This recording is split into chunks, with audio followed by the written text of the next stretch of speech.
What up? T-Bob here. And Jake as well. And look at you. You done stumbled upon little OTB Saints, where we bring you all the latest black and gold coverage. Who are the Saints going to draft? Who's going to be their quarterback? What does the salary cap look like? All that information and more.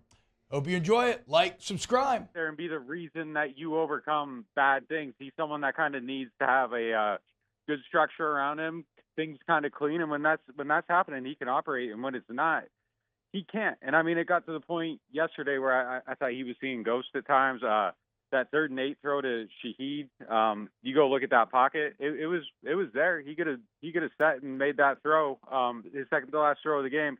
Instead, he hurries it off his back foot. It's incomplete. Shaheed's open. It doesn't get there, and then the next one he gets hurt. And it felt like too much for him to overcome. And somewhere in the middle is probably the real version of the Saints. But I know as long as this team's hurt, it seems like it's going to be tough for them to beat anyone that can make things tough on them. I mean, that was kind of my main takeaways as well, Nick. And everything about this offense, it just doesn't work if you can't run the ball. And you couldn't run it last night. You couldn't run it a couple weeks ago against Philly. No Taysom is a correlating factor there. But explain to me, is it more of a matchup issue? What has gone so wrong in those two games in that you were just completely unable to create a consistent rushing attack compared to your others?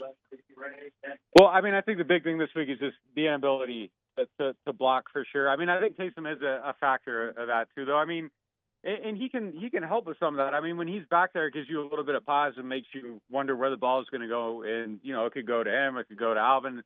It just makes you like way more multiple than you typically are without him. But they just, I don't know, man. Like there was just nothing there last night. They couldn't block it. And I mean, coming into the season, we knew this was the issue. The offensive line was going to be this huge hurdle. And I guess they fooled us into a little bit of believing that they could make it work after the first 2 weeks. And again, I think you have all your pieces. Maybe you have a shot. I mean, I don't think it makes that much of a difference in last night's game, but it just there was nothing there. I mean, they just couldn't get anything going anywhere. There were a couple runs early in the game. I thought there were some cutback plans for Alvin, but then after that, they got shut down. And I mean, some of those plays, like you're watching it, I don't know. They're jumping the snap. There's nobody offering any resistance. Like it's just kind of impossible to win like that. And yeah. I don't know how they fix it, honestly. I mean, I don't think they're going to magically get healthy by Sunday. I don't expect Ruiz to be out there. I don't really think they have the answers for it. And, the thing that scares me the most is you have that. And then what if Carr tries to play through this and he's 65, 70%? I mean, I don't know. I don't know what you can do with that. And I don't think, the jitters or whatever it is, I don't think that goes away like as he's trying to protect an oblique. So they're in a tough position, and they could go on a run end of the year. The schedule's soft, all that stuff. But I think if you get to the point where you're 2-4, 2-5, that's gonna be tough to overcome. I mean, just mentally in the locker room, all that stuff. So I feel like Sunday's a very critical game, and it's a little bit scary looking now. Yeah, and Nick, we were talking about it, and you have all the injuries, a lot of deficiencies because of it up front. No Taysom Hill. You don't have a backup plan. And look, I know there's not a lot of Taysom Hills. He's a unicorn, but you don't have a backup plan for him. And when he's out, the offense looks different. Like all of those situations.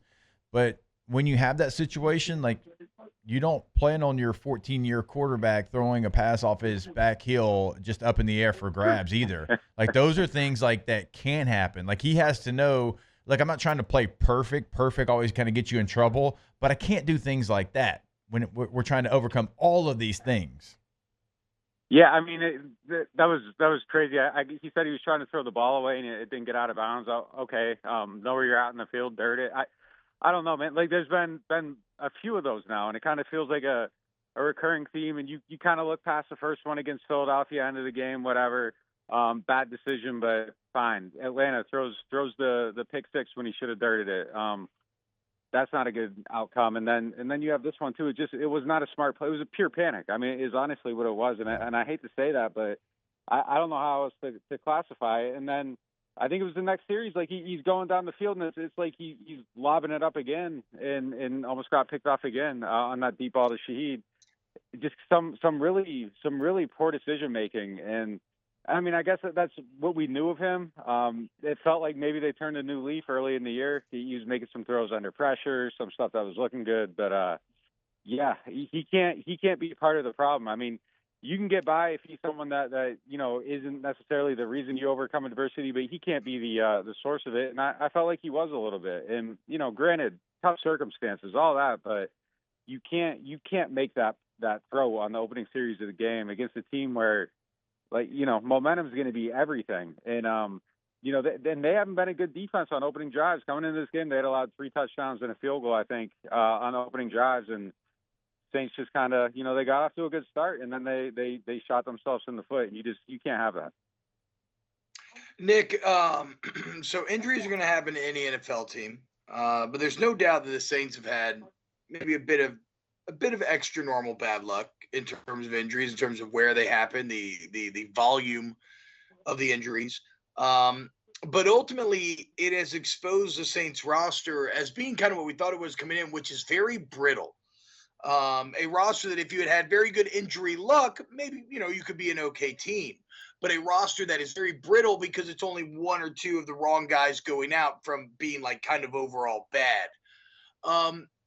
Is this a function, this brittleness? Because Jake mentions, like, here the Chiefs just bring in like Juju Smith-Schuster and Kareem Hunt. Look what they do. And no, that's like Andy Reid, Pat Mahomes.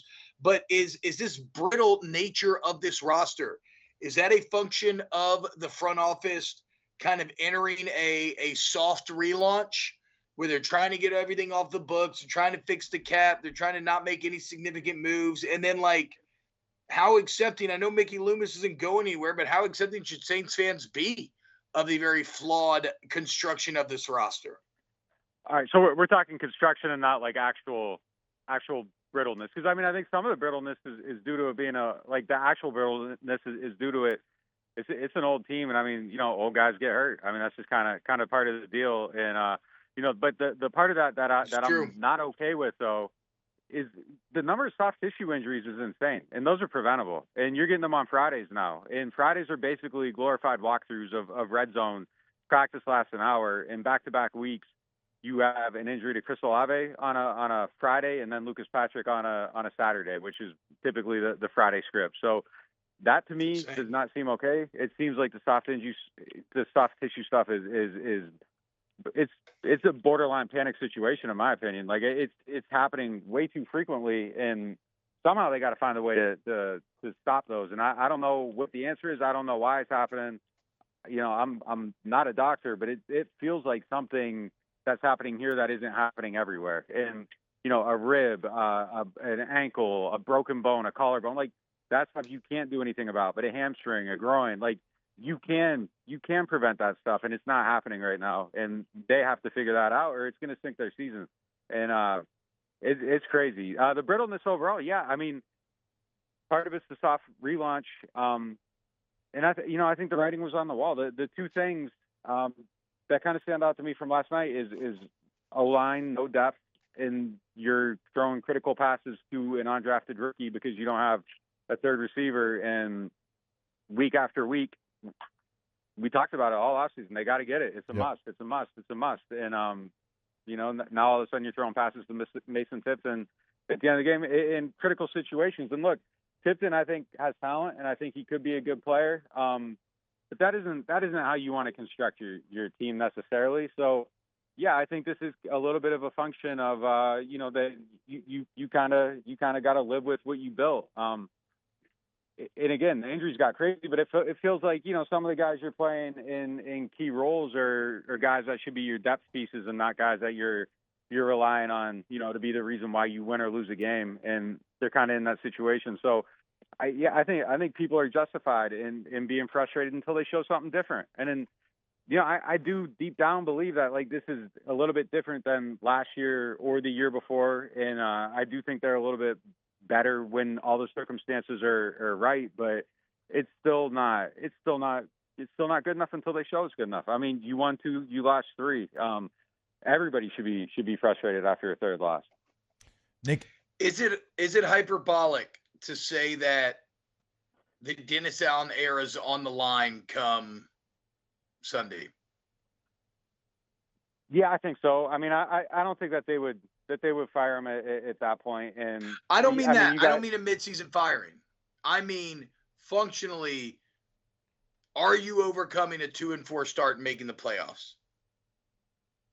It'd be really hard. It'd be really hard to do that for sure. Yeah, I mean, so yeah, it does feel a little bit must win. If you're 2-4, it's tough. I mean, I wouldn't be surprised at all if they find a way to win, 4 of their last 6 or whatever. I think like after Tampa, the next 7 are all very winnable games.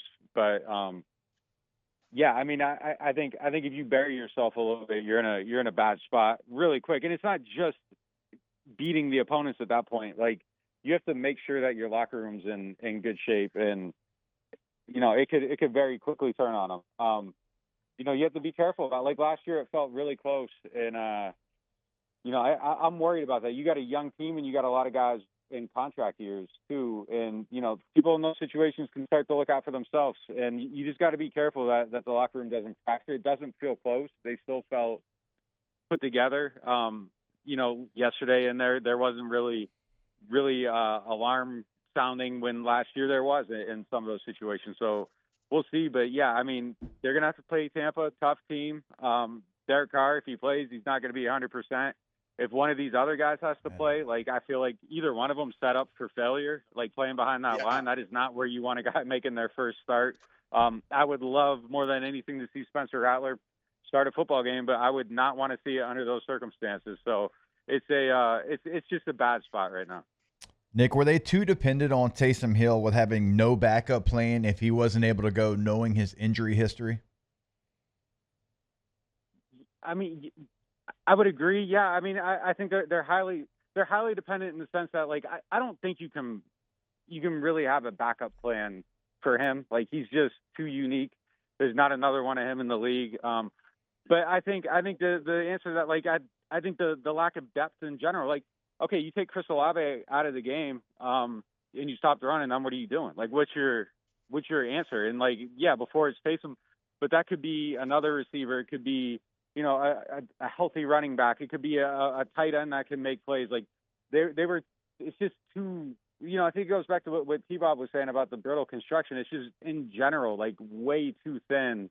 And, it's just, yeah, it's tough. Like the writing was on the wall though. That's the thing that's frustrating about it is that anybody could have looked at this and said, man, I don't know. Like, they got these 2 receivers. They're both kind of smaller guys. What happens in a physical game? And, you got the answer here and you take Taysom out. Like, it's just tough to find a way to succeed. Wow. Just amazing black and gold takes right there, Jake. I don't think I've ever heard any takes that are better than the 2 guys that just gave you that take. And you can keep getting them by going ahead and liking, subscribing, ringing the bell to get notifications when we post. Have a great day. We'll see you on the next OTB Saints.